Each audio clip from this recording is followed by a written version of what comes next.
Hello guys, good morning. Welcome back on फोमा educational lab. इस lecture के अंदर हम लोग एक नए कंसेप्ट के बारे में बात करेंगे जिसको बोलते हैं इलेक्ट्रॉनिक थर्मल कंडक्टिविटी, इलेक्ट्रॉनिक ऊष्मीय चालकता।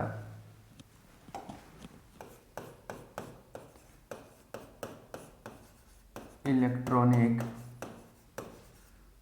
ऊष्मीय चालकता।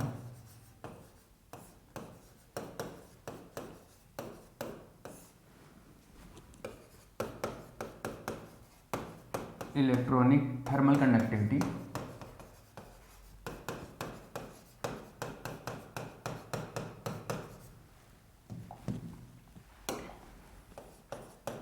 इलेक्ट्रॉनिक थर्मल कंडक्टिविटी देखो ये है क्या, पहले ये बात सुन लो।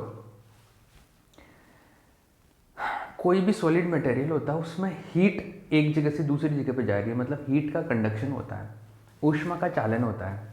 तो जब ऊष्मा का चालन होता है तो किस किस तरीके से होता है, हम लोगों ने एक बेसिक कंसेप्ट लास्ट चैप्टर के अंदर जिसमें थर्मल प्रॉपर्टीज वाले में किया था कि क्या होता है कि एक लेटिस के अंदर क्या होता है, एटम्स होते हैं या आयंस होते हैं, ये समझो आप।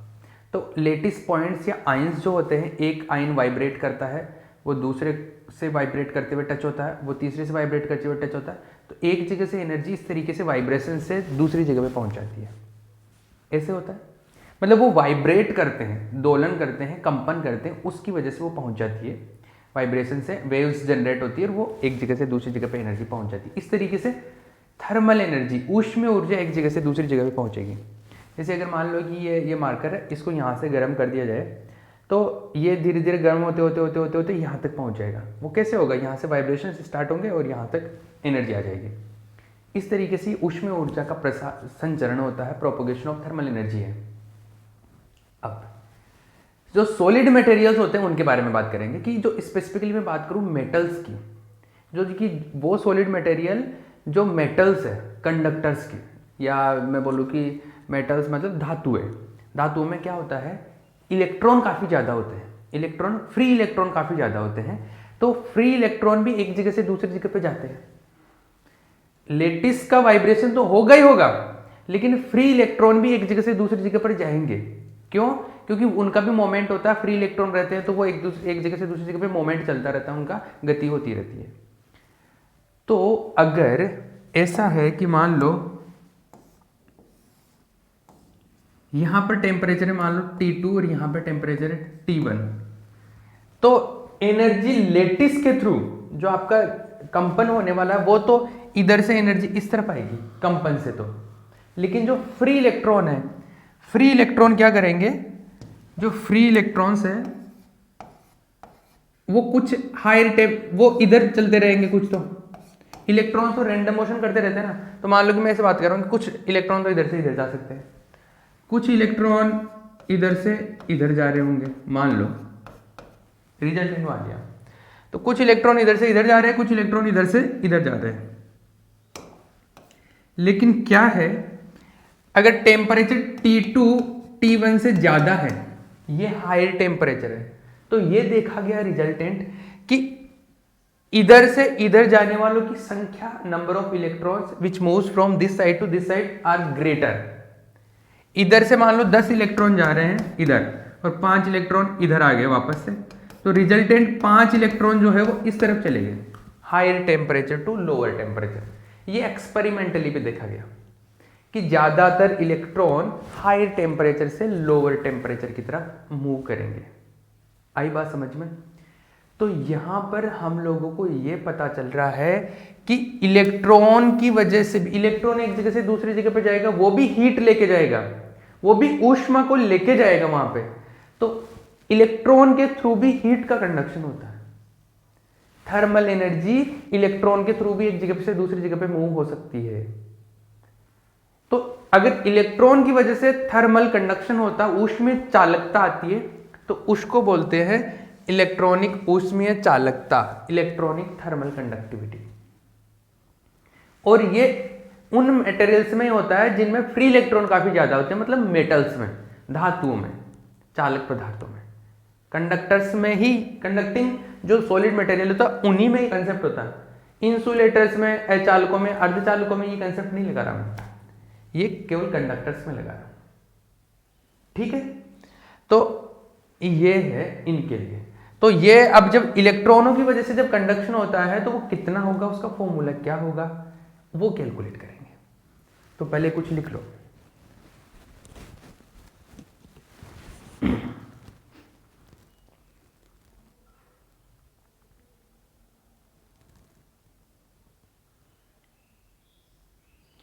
धात्विक ठोस पदार्थों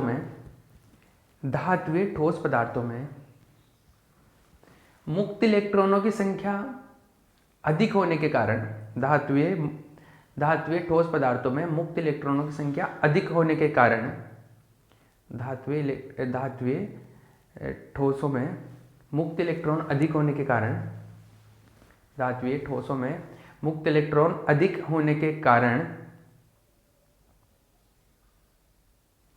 इलेक्ट्रॉनों के कारण भी, अधिक होने के कारण इलेक्ट्रॉन भी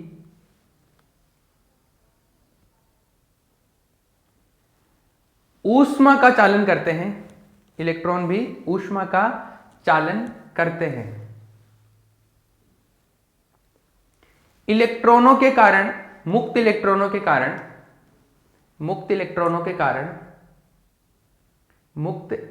के कारण होने वाली ऊष्मीय चालकता को इलेक्ट्रॉनिक ऊष्मीय चालकता कहते हैं। होने वाली ऊष्मीय चालकता को इलेक्ट्रॉनिक ऊष्मीय चालकता कहते हैं। ठीक है, इंग्लिश में लिखो।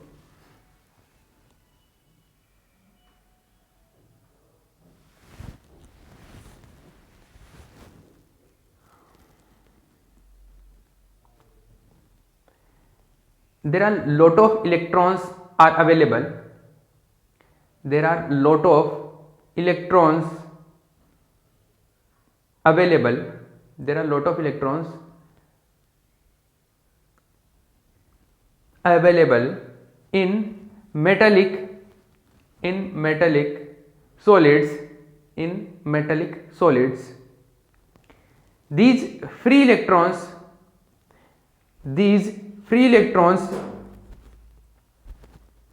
move in the material. These free electrons move in the material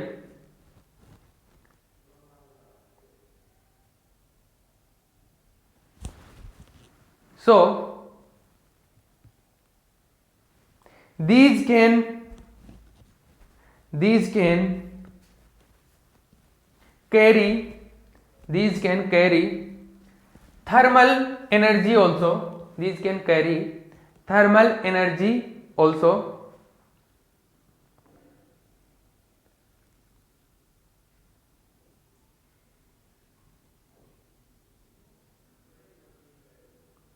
Hence due to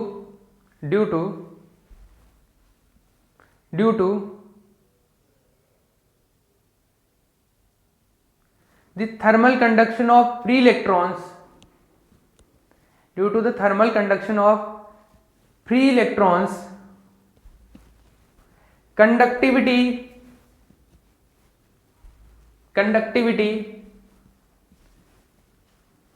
of the material increases. Conductivity of the material increases.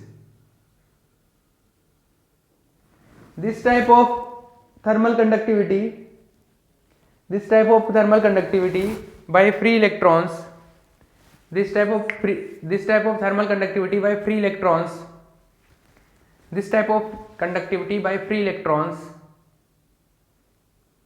is known as electronic thermal conductivity.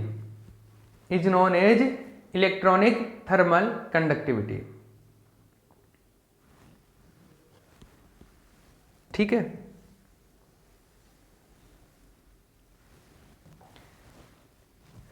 अब देखिए, सुनो, अपने को पता चल गया कि जैसे higher temperature to lower temperature heat का फ्लो होता है, तो कुछ इलेक्ट्रॉन तो इधर से इधर जाएंगे, कुछ इलेक्ट्रॉन इधर से इधर चलते रहते हैं, क्योंकि इलेक्ट्रॉन्स अलग तरीके से मूव करते हैं।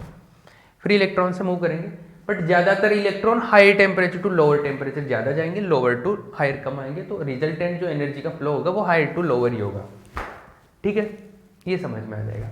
दूसरी चीज ये भी बोला गया कि ये जो इलेक्ट्रॉन एक जगह से दूसरी जगह पे मूव करते हैं ना, इनकी एनर्जी कम से कम या लगभग जो फर्मी एनर्जी होती है, फर्मी ऊर्जा, उसके बराबर होती है। अब ये जो फर्मी ऊर्जा हो ये क्या है, इसके बारे में तो मैं यूनिट नंबर 2 में डिटेल में बताऊंगा। मैंने थोड़ा सा एक आइडिया बताया था कि कंडक्टिविटी के बारे में बात करते हैं तो एक कंसेप्ट के बारे में बात करते हैं, उसको थर्मल एनर्जी बोलते हैं, सॉरी फर्मी एनर्जी बोलते हैं। फर्मी एनर्जी एक पर्टिकुलर लेवल, आप ये समझ लो कि उस लेवल तक की तो एनर्जी होनी चाहिए इसके पास, ठीक है। तो ऐसा है कि जो ये इलेक्ट्रॉनिक ऊष्मीय चालकता दर्शाते हैं, उन इलेक्ट्रॉनों की जो एनर्जी है, काइनेटिक एनर्जी, वो कितनी होनी चाहिए, फर्मी ऊर्जा के बराबर तो होनी चाहिए। ये है। दूसरी चीज देखो, ऊष्मीय चालकता की बात कर रहा हूं मैं, ऊष्मीय चालकता,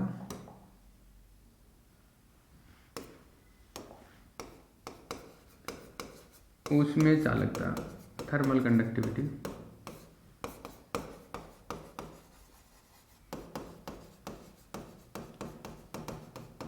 थर्मल कंडक्टिविटी को जनरली के से लिखते हैं, और जो के होता है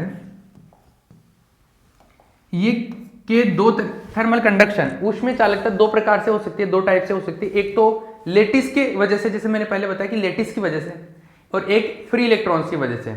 जिनमें फ्री इलेक्ट्रॉन्स नहीं होते उनमें लेटिस की वजह से तो होती है। तो एक तो इलेक्ट्रॉनों की वजह से और एक लेटिस की वजह से, मतलब जालक की वजह से, ठीक है। लेकिन सोलिड, ये जो कंडक्टिव मटेरियल्स होते हैं, जो क्या बोलते हैं जिनको, धातु है, इनमें क्या होता है कि इलेक्ट्रॉन जो है वो काफी ज्यादा होता है के लेटिस के कंपैरिजन में, करीब करीब 100 गुना होता है, ठीक है। ये 100 गुना ज्यादा है, तो हम लोग क्या करते हैं, इसको नेग्लिजिबल कर देते हैं। तो के जो आता है ऑलमोस्ट के इलेक्ट्रॉन के बराबर ही आ जाता है। मतलब जो टोटल ऊष्मीय चालकता है ना, कुल जो टोटल थर्मल कंडक्टिविटी, वो ओनली इलेक्ट्रॉन की वजह से है, उसकी वैल्यू के ऑलमोस्ट इक्वल होता है। लेटिस की जो कंडक्टिविटी है वो बहुत कम होती है इसके कंपैरिजन में। तो इलेक्ट्रॉन की वजह से कैलकुलेट कर लो, टोटल कंडक्टिविटी मिल जाएगी, ठीक है। ये इतनी बात समझ में आ गई। ये डायग्राम छाप लेना और ये छाप लेना पोज करके, ठीक है। अब मेरी बात सुनो, ऐसा है कि जो इलेक्ट्रॉन है उनकी मिनिमम एनर्जी कितनी होनी चाहिए, फर्मी ऊर्जा के बराबर होनी चाहिए। तो यहाँ पे एक लाइन लिखो, यहाँ पे एक लाइन लिखो,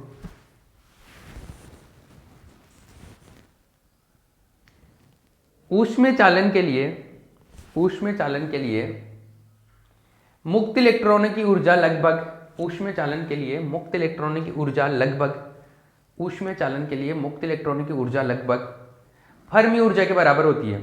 मुक्त इलेक्ट्रॉनों की ऊर्जा लगभग फर्मी ऊर्जा के बराबर होती है। मुक्त इलेक्ट्रॉनों की ऊर्जा लगभग फर्मी ऊर्जा के बराबर होती है।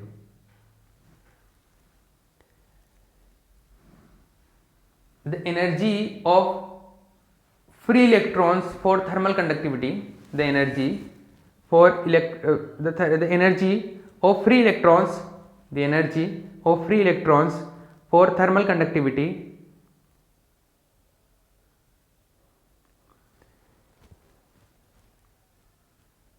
is near to Fermi energy, is near to Fermi energy, ठीक है। तो देखो, इलेक्ट्रॉन की गतिज ऊर्जा, इलेक्ट्रॉन की गतिज ऊर्जा, kinetic energy of electron, kinetic energy of electron 1/2 mv² जो होती है, ये किसके एनर्जी के बराबर होगी, फर्मी ऊर्जा। अब मैंने बोला कि मैंने फर्मी एनर्जी को भी एक्सप्लेन नहीं किया कि कितना क्या होता है, लेकिन आप बस ये ध्यान रख लो, फर्मी एनर्जी को हम लोग सेकंड यूनिट में डिटेल में पढ़ेंगे। ये सेकंड लास्ट टॉपिक है, फिर ये खत्म हो जाएगा, यूनिट नंबर 2 चालू करेंगे, तो उसमें हम डिटेल में पढ़ेंगे। तो आप ये ध्यान रखो अभी तो कि फर्मी एनर्जी पर्टिकुलर एनर्जी का लेवल होता है, उससे हम लोग चालकता को, कंडक्टिविटी को डिफाइन करते हैं, ठीक है। तो एनर्जी जो होती है वो EF के बराबर होती है, ठीक है। तो अपने को यही मिल गया कि EF जो है 1/2 mv², और इस जगह पर जो वेलोसिटी आएगा, वेलोसिटी वो भी VF के बराबर कर देता हूं। F का मतलब फर्मी एनर्जी लेवल, फर्मी ऊर्जा, इस तरह, ठीक है। इस Vf को बोल देते हैं फर्मी ऊर्जा स्तर पर जो वेग होता है, तो फर्मी वेलोसिटी बोल देते हैं, फर्मी वेग भी बोल देते हैं इसको इक्वेशन नंबर 1 बोल देता हूँ। पहले कोई इक्वेशन नंबर हो गया क्या? नहीं हुआ ना। तो Ef तो क्या है? फर्मी ऊर्जा स्तर, फर्मी ऊर्जा स्तर, फर्मी एनर्जी लेवल।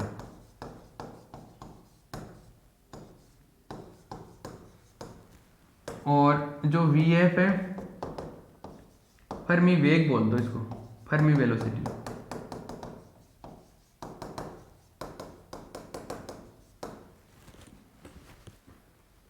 ठीक है, ये हो गया। आगे चलिए,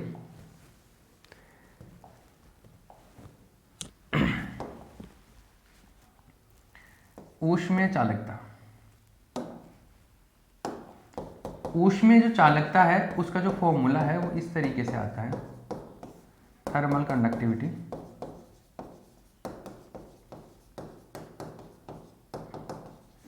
मतलब जो ये इलेक्ट्रॉनों की वजह से आता है उसकी बात कर रहा हूँ। इसका कुछ फॉर्मूला ऐसे होता है 1/3 CV। CV मतलब स्पेसिफिक हीट, और वो कब? जब फर्मी एनर्जी पे बात करें उस टाइम पे। तो F बाहर लिख देता हूँ, इनटू VF। VF मतलब वेलोसिटी फर्मी वाला, और लेमडा F ये आता है। ठीक है, इसका डेरिवेशन आप इसके अंदर, हम लोग इस टॉपिक के अंदर इसका डेरिवेशन नहीं पढ़ेंगे, यही पढ़ेंगे इसमें। ठीक है, ये है। इसको इक्वेशन नंबर 2 कर देता हूँ। दूसरी चीज जो CV है इसका वैल्यू होता है n² k² T/2 EF, ये इसका वैल्यू होता है। ठीक है, ये के बोल्ट्जमान कांस्टेंट है, T टेम्परेचर है, EF फर्मी एनर्जी लेवल है। ठीक है, सब मालूम है आपको। ये CVF का वैल्यू है, आपको ये ध्यान रखना पड़ेगा, है ना। इसको डिराइव नहीं करना है इसके अंदर, ये वैल्यूज 2 ध्यान रखने हैं अपने को। इसको इक्वेशन नंबर 3 कर देता हूँ मैं। ठीक है, ये वैल्यू इसके अंदर पुट करो इक्वेशन नंबर 2 और 3 से, बाय इक्वेशन 2 और 3 KEL इलेक्ट्रॉन 1/3 CVF का वैल्यू आ जाएगा n² k² T/2EF into VF into lambda F। ठीक है, इसको इक्वेशन नंबर 4 कर दो। अब जो EF का वैल्यू हम लोग कैलकुलेट कर चुके पहले, EF ये वाला वैल्यू में वहां पे पुट कर दो। तो बाय इक्वेशन 1 और 4, बाय इक्वेशन 1 और 4 देखिए क्या आ रहा है दोनों इक्वेशन से।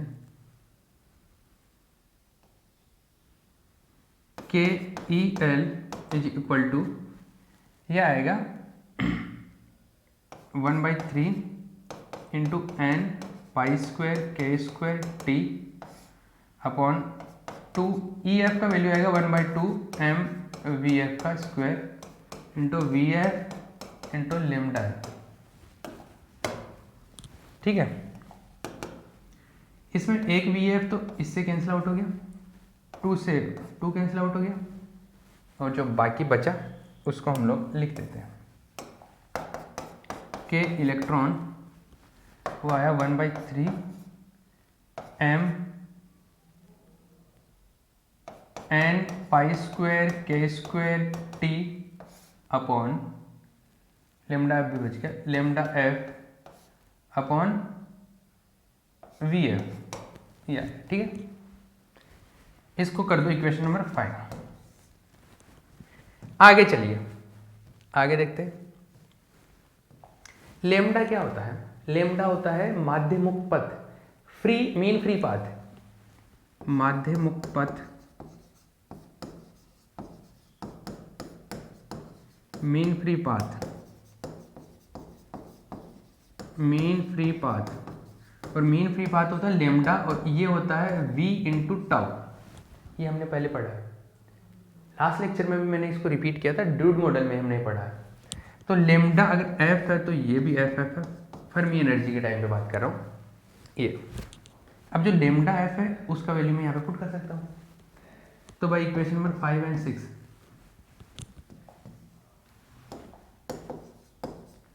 बाई इक्वेशन 5 एंड 6 के electron equal to 1/3 mvf into n pi square k square t into lambda f का वैल्यू आएगा vf टो एफ। ये इसमें vf को vf से कैंसिल आउट कर दो, ये बच्चा अपने पास में k electron equals to 1/3 n pi square k square tau f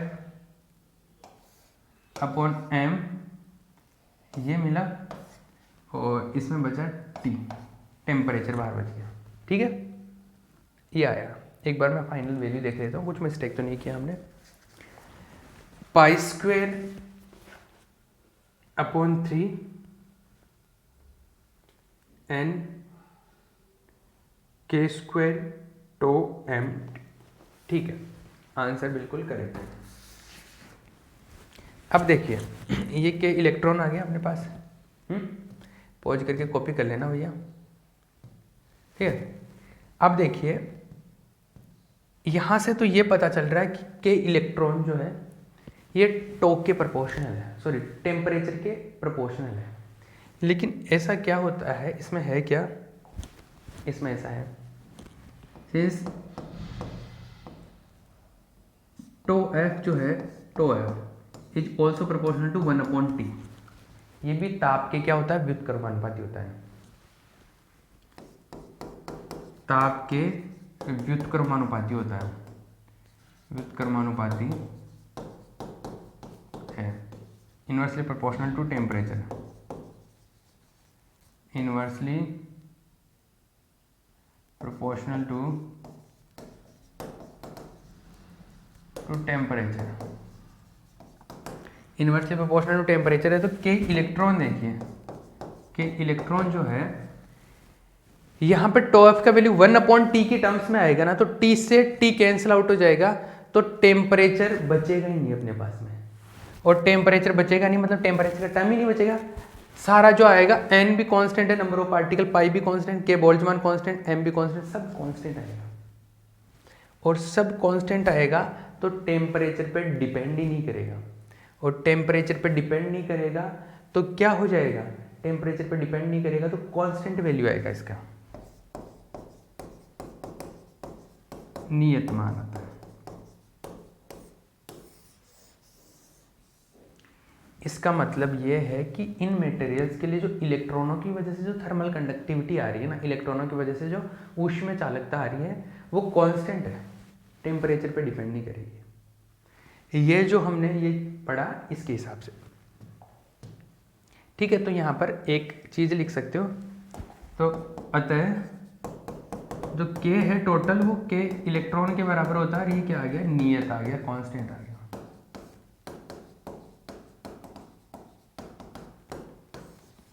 ये मिल गया। ठीक है, तो यहाँ पे एक लाइन लिख लो,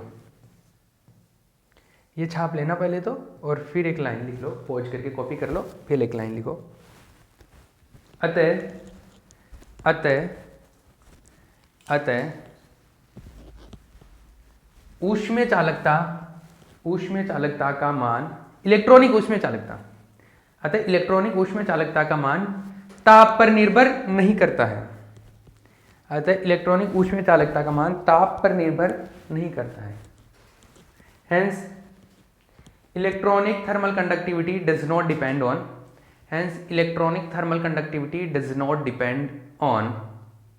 Electronic thermal conductivity does not depend on temperature. Electronic thermal conductivity does not depend on temperature. ठीक है, ये हो गया क्लियर। चलो ठीक है, ये हो गया। अभी जो नेक्स्ट लेक्चर है ना उसमें भी एक इतना सा, इससे भी छोटा एक टॉपिक है वो पढ़ेंगे, वो इंपॉर्टेंट भी एग्जाम पॉइंट ऑफ व्यू से, और वो लास्ट टॉपिक है। इसके बाद में मैं न्यूमेरिकल करवाऊंगा 2-4, तो ये ऑलमोस्ट क्या यूनिट ऑलमोस्ट ही फिनिश हो गया है। और इसके बाद में हम लोग यूनिट नंबर 2 पढ़ेंगे, जो कि इतना बड़ा यूनिट नहीं है, एक ही चैप्टर उसमें, ठीक है। ओके।